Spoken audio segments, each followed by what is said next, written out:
Several people given temporary shelter following the Marshalltown building fire in August have been asked to vacate. According to some, the electricity has been cut off and they've also stopped receiving food parcels. Our reporter Bafedile Moerane is following up on that story and she joins us now live. Bafedile, we also know that the initial land that was earmarked by government for these people to be taken to the community members there in the south of Joburg said no to that option. What do you know about where you are right now? Why are they being told to vacate? It is not really clear at this point, Masiho, as to why should they really vacate the premises where they have been housed. We understand it's about 4 shelters that were identified to house about 501 victims of the Marshalltown building. So at this point in time, they are saying that they feel like they are being abused and they are subjected to appalling conditions. As we speak earlier on, when I was speaking to Tumelo, we have showed you the living conditions here, having to see a number of them lying in mattresses down there, and it's not really a good one, in particular for kids. At this point in time, I will also ask you, Linge, as we move now, Masiho, to show you the situation on the ground there. Where we are going, it's where the females are being housed here at Holfland Park Community Center. They are told that they should leave. We understand, or what we gather on the ground is that a contingent of Metro Police was on the ground since last week, the entire week, having to tell them that they should leave.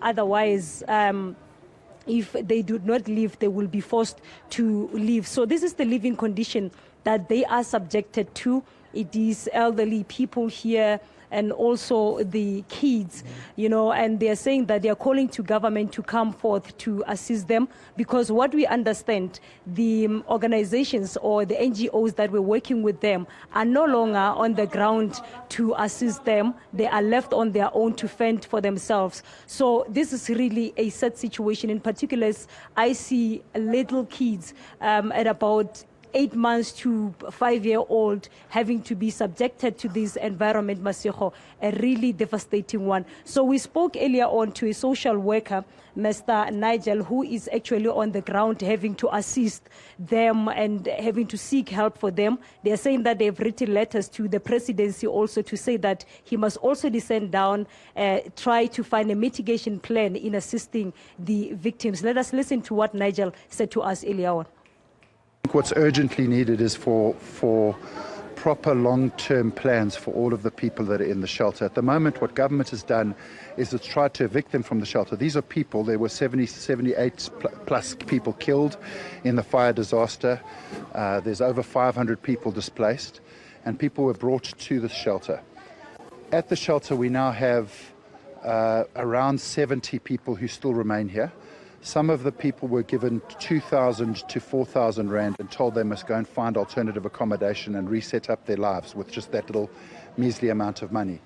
And the disaster management officials have been constructively trying to evict them. They've been telling them to leave. So we actually need to say to the city that actually this is their responsibility to take care of these people. At the moment, since the money was given, no food has been given to that. So many of the people here have not received any of the money, in fact. And no food is being given. There's babies here. Around 10 children are here at the moment. I think there's 12 women and about 54 men. And there's no provision of any services being provided to them. Disaster management left. Yesterday, disaster management came here. They threw the donations that had been received for the victims onto the ground and said, "Yeah, take your stuff, you must go now." You know, so it's incredibly dehumanizing what disaster management is doing. So essentially, we need the community to rally around and to say, we are here to protect the most vulnerable. It's up to us. It's up to us, ordinary South Africans, to say we will not chase people away who are vulnerable. We will stand with them, and we'll make sure that they are cared for. Our constitution actually requires the government provide these people with alternative accommodation. And Bafedile, I mean, what you're showing us there behind you goes against human rights in some way, especially even asking people to vacate without alternative accommodation. You spoke to human rights activists. What are they saying? As we know, Masiho, that on Thursday, the Commission of Inquiry, which was appointed by the Premier Pangesa Lesufi, will be sitting and having to talk about issues like this, really. So they are not really happy as human rights, and they are saying that they have been requesting some donations from those who can, and also the churches around the city of Johannesburg, to donate for the victims here, in particular the food. So let us listen to Andy, who is also one of the people who has been on the ground having to work hand in hand with the victims. If there was a plan to say, you know, this is the plan, on this particular day, people will be moved out to some place. We as activists, volunteers, NGOs could also plan. You know, we could also plan. I mean, in this facility right now, there's only one set of toilet and showers for 50 days. If after the first 5 days, disaster management came back to us and said, no, listen, you're going to be there at least for 50 days.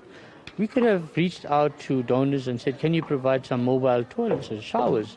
105 men, 36 women, 28 children sharing that facility. It's a recreation hall. It's for recreation, not for disaster management.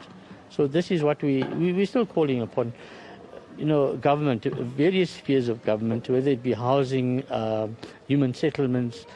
We've even written to President Ramaphosa and Cochter to say, can you share the plan with us?